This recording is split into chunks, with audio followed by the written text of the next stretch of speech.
Dang it. Oh, didn't see you there. I was just about wrapping up my little fishing escapade next to this quaint and beautiful pond. If you want to know why I like this pond, it's just the wide assortment of game, basking in the sun while I try to nab them with this $10 rod that I found at the back of a Goodwill that makes me love this place. You really can't emulate it if you try it, honestly.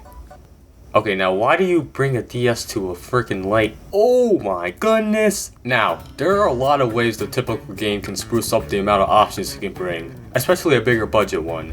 Expanding the world, side quests, post-game content, whatever the devs see fit. Ones that stick out to me though are the fairly timid activities that let you further interact with the world you're experiencing, you know? Events that include fishing minigames. Or flat out full fishing games, but if you really think I'm going to mention shovelware, then I want to let you know that you're an outcast of society and your parents hate you. A concept as simple as say, I don't know, press the A button at the right time can diverge as far as shit. Look, there are loads of options that you can pick and choose from off the gun, but what I want to do is to go into the history and detail the usage of this particular minigame and how it found itself as one of the go-to things to slap onto a game as side content. Shout out to Story Arc Blog and Skeeth's Reviews for putting this together. It really makes things a lot easier to document. If I feel like it, I'll go through the entire series because this is my video and my brain is larger than yours. You know what, also, why not add a little rating between each game determined by how much it impresses me? Really, nothing special. Now let's get into it. First things first, I think it's fitting that the first game with a fully playable fishing minigame comes from Zelda, but it being Link's Awakening is a pleasant surprise. It came from one of the designers of the game who simply had a love for the hobby, a love that will probably be evident here. Anyways, in Mabe Village, go up a little and talk to this guy over here and you're immediately slapped into this side view of Link, which is the first iteration of fishing. Frankly, the fundamentals of fishing hasn't changed dramatically over 30 years, especially since it's a Zelda title decided to implement the Zelda-ness into it. Yes, you're getting incredible insight like this today. But at the end of the day, what I said in my intro still applies for the most part. Move your line side to side and yank like your life depends on it with one button. Viewing the fishing from a side scene contrasting to the traditional top-down Zelda look is kind of interesting, and he might have taken the Game Boy into account with that one as well. Or just a cool little first iteration, which yeah, nice. The Switch remake, by the way, if I remember, had a lot more variety in the fish and a cool secret and a lot more precision going into it. Plus appearance wise, there's a lot more charm going on. Overall, pretty solid start and a quaint little Zelda.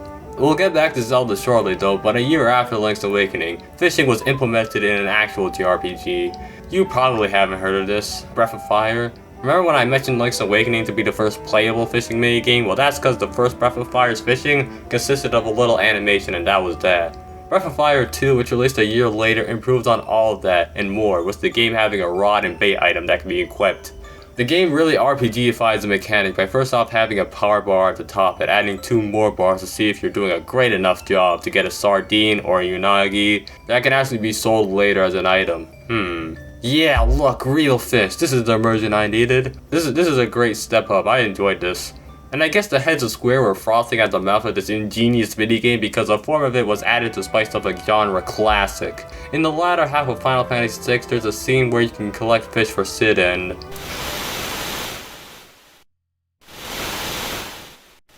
What the hell is this? And you told me this is the greatest Final Fantasy, bro. That's crazy. I even told myself that.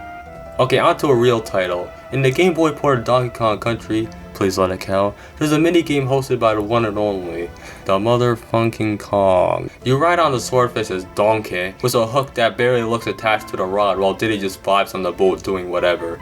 In terms of engrossing a player and having a replayability, this is the best so far and will probably be up there by the video's end.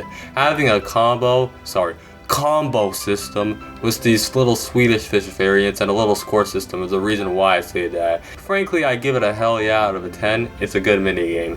Okay, finally we get to Gen 1 Pokemon and its great clunkiness. In fact, why not shoot all the gens down because they're all just a means to get water types in ponds and the high seas. It has the baiting part down, which is something. There is different rods you can have for better odds and whatnot, but what else is there to say though? It is not true fishing. Oh hey, Mario Party, yeah, they have fishing minigames. The one with the hand hook rods were the best variant. Just remember to give your palms a proper burial when you're done. Ocarina of Time. This obscure cult classic that didn't sell well fully suited this tomfoolery of fishing into the limelight with the Z lock-on mechanic. I really appreciate the fish yanking about when the hook grips them and you sweating it out. The big kahuna, if I remember correctly, is Delos in that lake. Really rewarding when I snagged him. Like, everything about this game is so excellent, so it's no surprise that fishing was really rewarding. Alright, you know what time it is. It's Suikoden time! Starting from 2, the games all had a fishing spot in the world, and I'm not gonna lie, I spent way too much time on this. I can only speak for 2 since that's the only one I play, but what 2 has its own gauge meter that you gotta precisely work around. Yamku is the one who does the tutorial, and he shows up in the first game, and it's fairly helpful. All that's left is to get your recliner and swing. And wait. And wait. And wait. Oh shit! Dude, the music switches up too, like, holy, this is epic. Damn blowfish, how about you go blow on some? Anyways, the later games takes things and introduces net fishing as the game goes 3D. Let me know your thoughts on this if you try this one out. Suikoden 2 gets a 9. Alright, to end off this section is the moment that everybody has been waiting for, it's Big the Cat Adventure. The crowning achievement of this probably useless endeavor is sticking to the fishing minigame. Only if the goal was to piss the person off playing as fast as possible, then that's what I meant. I went in knowing the memes expecting something chill like my guy Big, but goodness gracious me. King Grumps, I apologize bro, you guys were right this entire time. Why are the frogs this tough?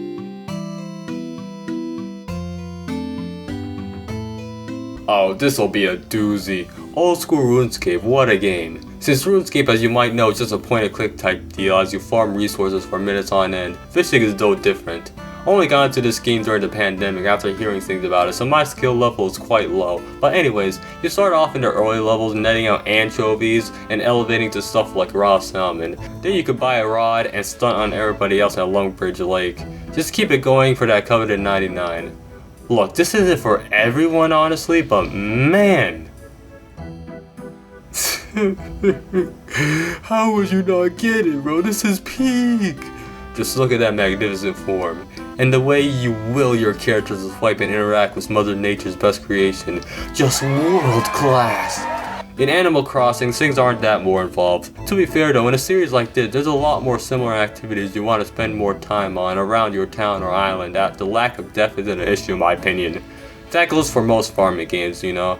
I like how in Horizons you can have your own aquarium and see your little guy just vibing around. It gets a 6 from me. On a similar side of the coin, I bring you a Harvest Moon: A Wonderful Life. This and 64 are the only Harvest Moons I tried, and all the other games seem like a whole vibe. 64's fishing is kinda rough, but A Wonderful Life's pretty cool. But how about fishing with less ethical methods?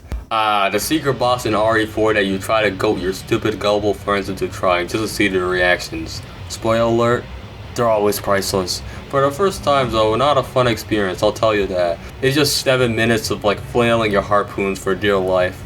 I haven't played a remake yet, so that's what I'm looking forward to trying the most. Okami is...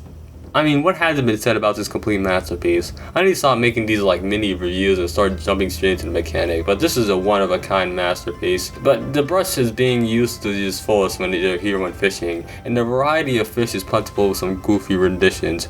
Watch the meter and you're schmoovin'.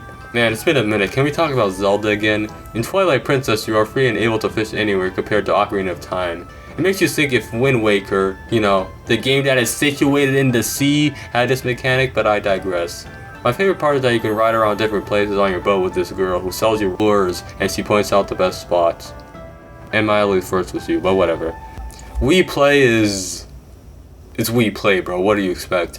Persona 4, the best one. The fishing is happening at the riverbank and you will just be sitting there for a while. Ignoring the fact that getting the ability to fish was a major pain in the dick, if I remember correctly, it's also tied to the fox in the Shrine's S-Link, but it's such a good boy that I can't leave it hanging. You can grind fishing to the point where you can fish for the big man, it took me for a while, but I found it very fun and worthwhile. God damn it, now I want to play Persona 4 again. I've seen videos of the early Yakuza games and their crazy fishing. Like, it's swimming around with a damn harpoon gun, not the funniest thing you ever heard. I feel like a loser for only playing Zero, man. I need to tap in. The Rune Factory games' assortment of fish increases between games and fluctuates during the season, so it never really gets boring. That and many other things is why I spent more time on this series than the main series. There's also fisherman characters in the story who you can interact with or get with. Man, finally people with sense. The whole act did take valuable RP though, so you have to take account of that, but you can still strategize around that stat. Overall, just another reason why we call it peak factor around these parts. You know what, might as well combine Minecraft and Terraria here. Okay, I'm sorry, chill out. Terraria has a lot more going on anyways, and you know if you played it. On a similar basic wavelength to Minecraft, I remember Skyrim's fishing to really not be anything memorable outside of it being the first game where you can technically beat the game with a fishing rod, which honestly is the best litmus test to separate the casuals from the freaks, so I have like 5 copies of this game. Trails of Cold Steel. This is the only Trails game I've ever played, so forgive me. After the initial reel, you are thrown into a button timing event to push the meter to the green.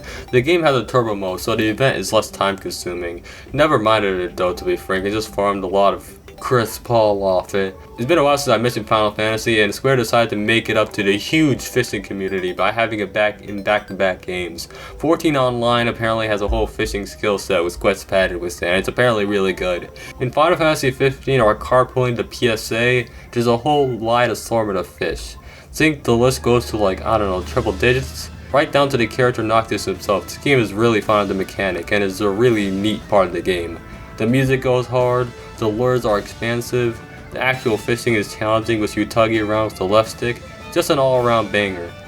Puny just like yours. Hey!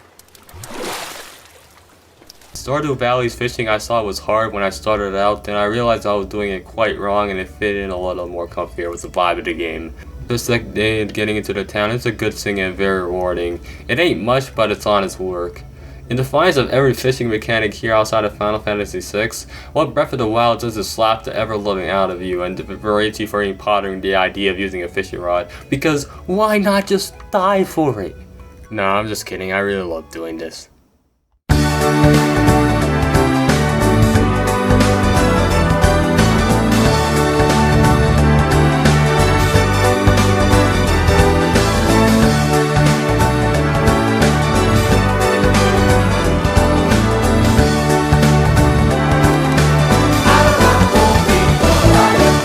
The more it looms over my head, the more I realize it now that a lot of titles here was fishing that I haven't touched yet, thanks to my wasteful use of free time. But if there's one more I want to highlight right now, it's Ultra Kill.